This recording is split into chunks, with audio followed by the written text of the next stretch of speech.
Good morning, Australia. Good afternoon, Texas, and happy Valentine's Day. Well, right back at you, love. Happy Valentine's to you too. From my heart to yours. Oh, Oh my goodness. Oh, okay. All right, enough of that mushy stuff. Well, listen, yeah. hey, how's Australia look this morning? Oh, fabulous, fabulous. Same as the other day, about 80 degrees. It's Yeah. about 60 something here. It's a little chilly. Got my Yeah. jumper on. Lovely. The sun's just coming up. Oh, how nice. Well, I wished I was there Yeah. to see it. Yeah, you'd like our sunrises and Yeah. our sunsets. Yep. Yeah. Well, where we're going today is a cold part of the United States. It's known for its skiing Yeah. and snow and Rocky Mountains and Rocky Mountain highs and all that fun stuff. Do you know where we're going? Oh, that makes me want to sing a John Denver song. I bet it does. I bet it does. So what's Mr. Geography? What state would that Denver. Be? What about Colorado? You know what? You are so good. I can't fool you. So let's call our guest down. You want to call her down? Yeah, come on down, Cheryl. All the way from Colorado. There's Cheryl. Oh, Yay! you look great. So how is Colorado this morning or this afternoon, Cheryl? We do have sunshine, but we do have snow on the ground. We just had a major snowstorm and it was quite cold, but we are very thrilled to have some sun. Oh, great. I know. So it is. It's quite nice. Well, I have a question for you that's not part of the interview, but it's something we might want to know. But are you a skier? I used to be. I injured my knee early on. And so, yes, I went up to the mountains, loved it, but I'm more of a hiker in the summertime. So I have done hiking on what we call 14ers. So these are mountains that are over 14,000 feet. And I think I've accomplished, reaching the summit of about 4 or 5 so far. And I have a daughter who has a map of all of the 14ers that she has reached. And there's a club of 14ers. I think there are like 54 of these mountains that are just absolutely gorgeous. So summertime is more my speed. That's awesome. Must be so beautiful to hike in Colorado. It is. It absolutely is. What's 14ers in real language? That's about 4,000 meters. About 14,000 feet. So anything above 14,000 feet. So, yeah, I know, but but most of the world doesn't understand that 14,000 feet. Most of the world speaks in meters. So I think that's about 4,000 meters, which is pretty high. It's where the ground meets the sky. Yeah, wow. You can touch the clouds. Yeah, that is awesome. That's awesome. It's absolutely beautiful. It's breathtaking. It's a natural euphoria when you actually meet that summit. It's just beautiful. So that's the Rocky Mountain High. Mm-hmm. Yeah, it is. Awesome. That's beautiful. That's the natural one. Yes. Yeah, the other things have to do with, other stuff. Stuff. I would love to come and do a hike with you one day. There you go. Love to have you. Okay. I might tag along and take pictures. Though.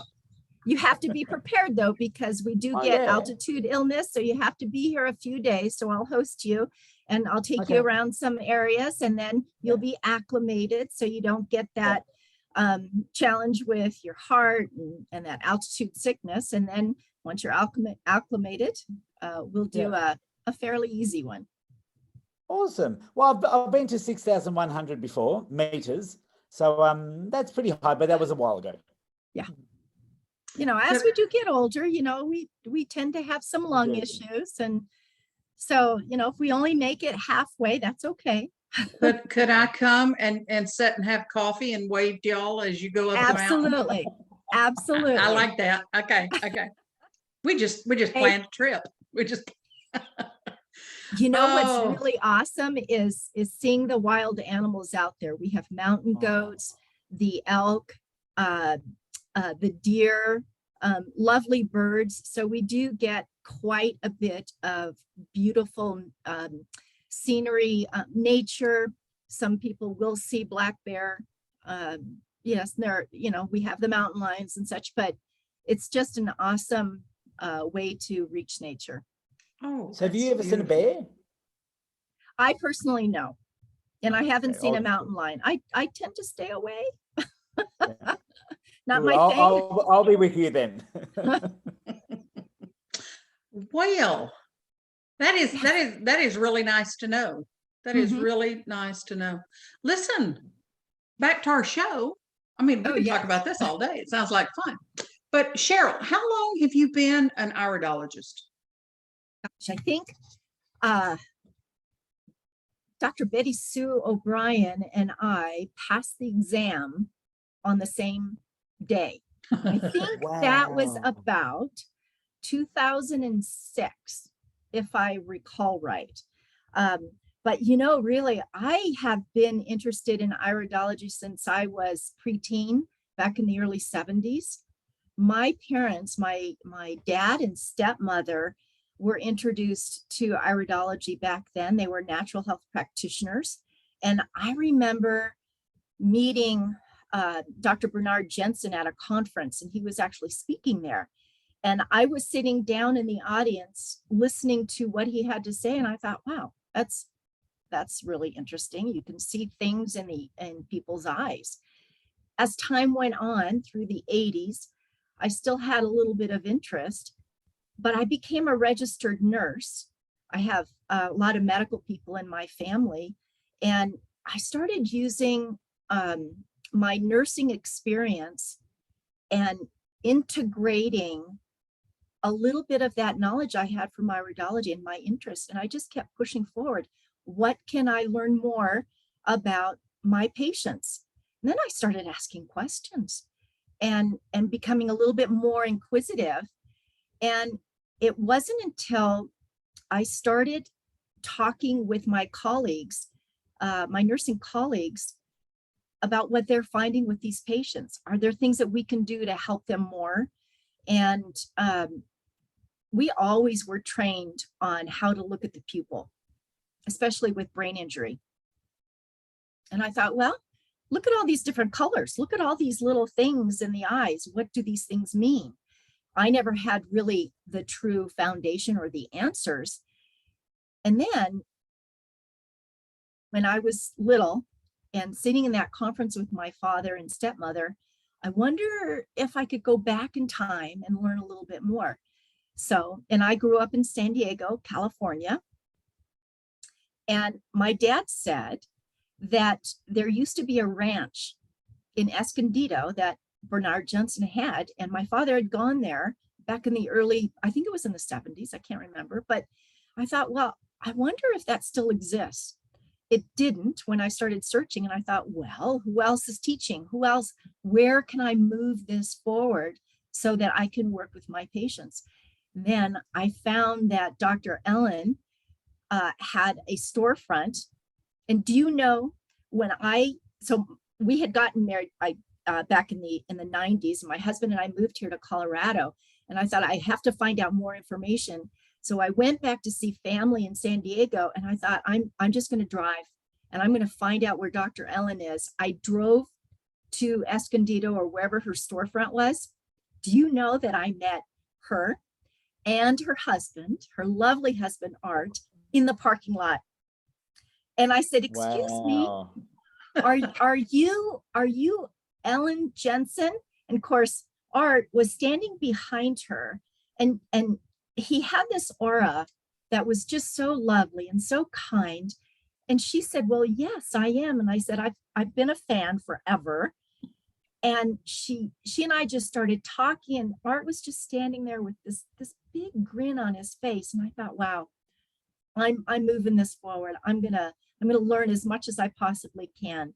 And that's what I did. And I'm able to apply what I've learned in my nursing and with my patients. So that was in the early 2000s. That's awesome. Wow. It was That such a is so beautiful cool. experience to run into them in the parking lot. Yeah. That is a great story. Oh, that's amazing. So you mentioned lots of people. You mentioned Bernard Jensen and Ellen Jensen Yes. and Art and Betty Sue O'Brien. So what do you think inspired you, what or who inspired you most to be an iridologist? Oh my goodness. I think meeting Dr. Ellen in such an obscure location, a parking lot, and just speaking with her about what she did and how to, get more education, get more information. And I have to give a lot of credit to her, but I also have to give credit to my family who pursued natural health at the very beginning. So my parents and even my mother, who had some challenges herself, she said, "Do what you need to do, what's right for you." And so Right. family connection really, for me, makes a big difference. That's great. So what, there's a beautiful story. I love that you met them in the parking lot. That is awesome. And you tracked her down. I did. Because I I didn't need to basically, hunt her. I basically tracked down Bernard Jensen and found out that he was coming to a convention in New Orleans, and I knew I had to be a part of that. I just knew Yeah. that I had to be there. So I can understand, absolutely this dogged passion to find your teacher, your instructor. I get that. I so get that. So, Cheryl, can you tell us maybe what is your favorite sign or iris to see when you're looking at all your patients and clients? Oh, I'm not a psychologist, psychiatrist, so I'm not trying to understand the brain. And, people have this fear of, don't read me, don't read me. And I'm like, no, I don't do that. But I find something so intriguing about what I see. Have you ever thought about this white circle around your eyes? Have you ever noticed that? And we call that the lipemic diathesis. So far for me, and what everything I've studied is the lipemic diathesis, because it's easy to teach others, and it helps me to work real close with my patients and show them something as simple as that concentric circle, or even a half circle, either depending on the sides of the iris. And being a registered nurse, we call that sign an arcus senilis, the old terminology, but it's been out there for such a long time. And I can work with my patients in so many different ways, and I can reach them with just a simple sign, and they see it. They know it. If I can even get, now we use our cell phones, we can get a quick picture so they understand and how that relates to their cardiovascular system, or it relates to maybe their determination of getting things done. I will say, I had a patient one time, and I was working with a surgeon, and he showed me a CAT scan of his cardiovascular system.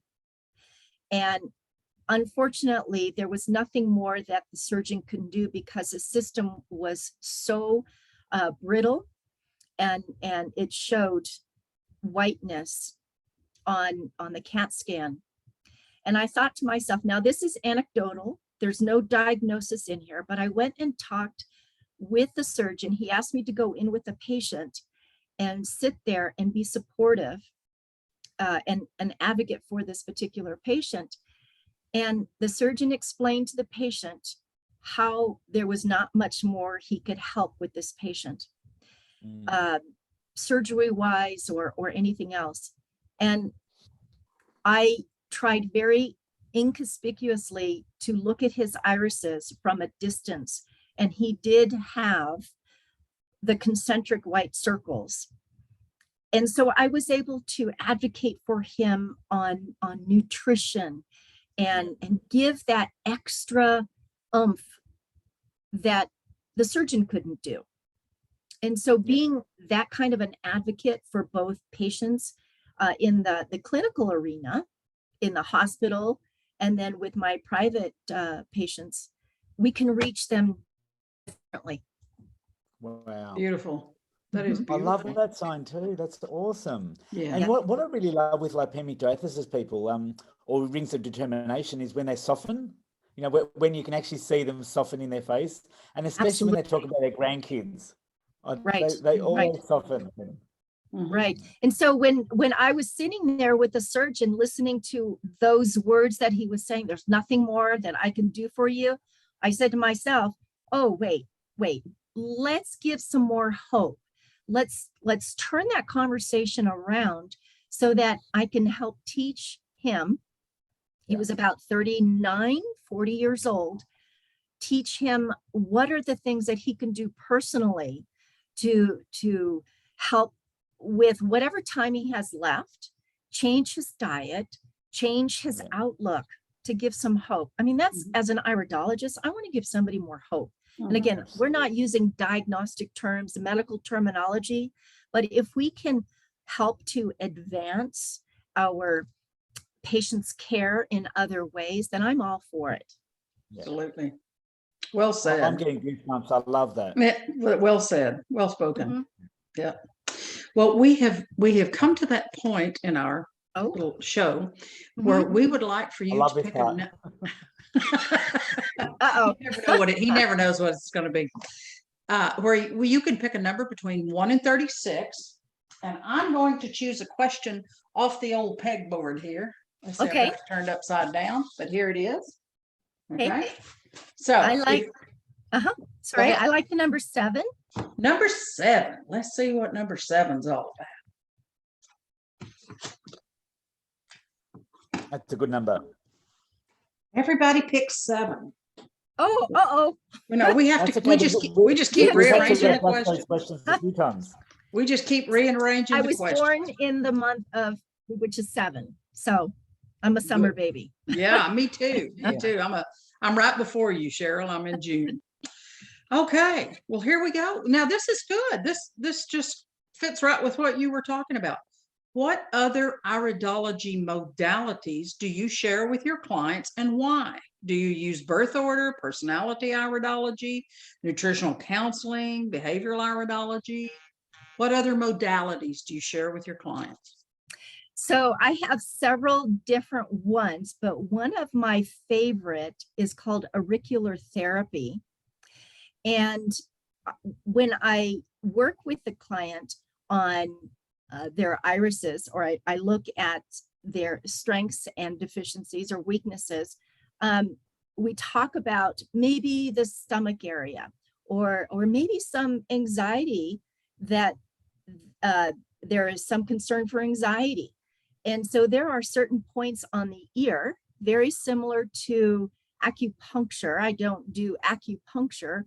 I use an apparatus that is electrical, and I can touch certain areas on the ear with a protocol, and I can help lower their feelings, their tension, their just calm them down. Because when you have so much anxiety, especially in what we're dealing with this pandemic, there's so much of that tension that just seems to lower their calm them down. That is one modality. I use several different ones, but I think that's one of my favorite ones that I have found so effective to use as a witness. Iridology as a witness, auricular therapy as a witness, all of these different witnesses to bring the whole person together. Yes, I agree. Beautiful. Chris, what do you use? Well, I do a lot of other modalities like herbal medicine, and I do Bowen therapy and homeopathy, etc. But within the iridology world, I love you speaking in birth order terms. I love speaking in Rayid. I don't use words like lacuna or pigments or anything. I always use words like flowers and jewels and rings. I love talking in the rings, like rings of determination or rings of purpose, and people like having rings of purpose and like having rings of etc. But so I use that a lot, and I'm doing much more work at the moment with behavioural. So I'm learning a lot more behavioural iridology. So I'm hoping to use that a lot more too. Good. Yeah. Agree with you. I really, really like behavioral iridology and working that together, especially when they're sitting there right there with me and looking at their picture. Can I just say one wonderful experience I had just this past week? I had a client come in and we talked about a pigment that was discovered in her ovary reaction field. And we talked about what she's doing for her pelvic region, the kind of exercises, did she develop other things? And I said, how do you relate with your daughter? Because I also took her daughter's pictures, 8 years old, has the same pigment or similar pigment in that reaction field. And I said, does anybody else, or, genetics, it's so wonderful in iridology. How does everybody else, all the women in your family have, or do they have challenges with cysts or anything that you've been diagnosed with? Tell me more. And that genealogy is just absolutely phenomenal when you make that connection and ray it with all of the different pigmentations, the flowers, on and on. It's just absolutely amazing. And you can apply that to all the different modalities in iridology. I use the same modalities that Chris does. I do a lot of work with birth order and behavioral iridology and personality iridology. I focus that, but I am a foot reflexologist as well. So a lot of times in the office, what I would do is have a session with the client. We would review what we see in the eyes, and then they would go sit in the chair and I would lean them back and work on their feet. And they'd say, oh, that kind of hurts, or, oh, that's very tender, or what is that you're feeling underneath the skin there? And it would relate every time back to what we just talked about in the eye. And so it was a good validation, if you will, to prove the iridology and the iridology for the foot reflexology. So I would tell people, you come in, I'll look at one end and then we'll look at the other end. So we'll look at the top and then we'll look at the bottom. So it was beautiful validation all the way around. Yeah. So I think that's wonderful that we incorporate all these beautiful other modalities and all the tools that we have within the iridology community. Yeah. The behavioral, the personality, spiritual, the nutritional side of it. The eyes show us how we should be eating. It's easy. It's really, really easy when you think about that. So, yeah, guys, iridology is just, I tell people it's the key. We have all these other beautiful things that we use too, and those are keys to unlocking the doors. But the original blueprint, the original map is right here. It's right there. It is. Yeah. Well, Cheryl, I've enjoyed this. What about you, Australia? What do you think? Oh, absolutely. I love it. I can't wait to get to Colorado. Yeah. You better get over here as quick as you can. That snow's going to melt before you get here. You may have to see. I think I'll be doing the summer hikes. Okay. Well, Cheryl, we thank you tons for coming on and sharing your about your education, about your life as an iridologist, and we thank you for it. And you know what? Here is a place where we have 3 iridology instructors together, coming together and talking about iridology. And so thank you and many blessings to you. And I guess we'll see you at Symposium. Yeah, can't wait. All right. Thanks, Cheryl. Bye. Bye, y'all.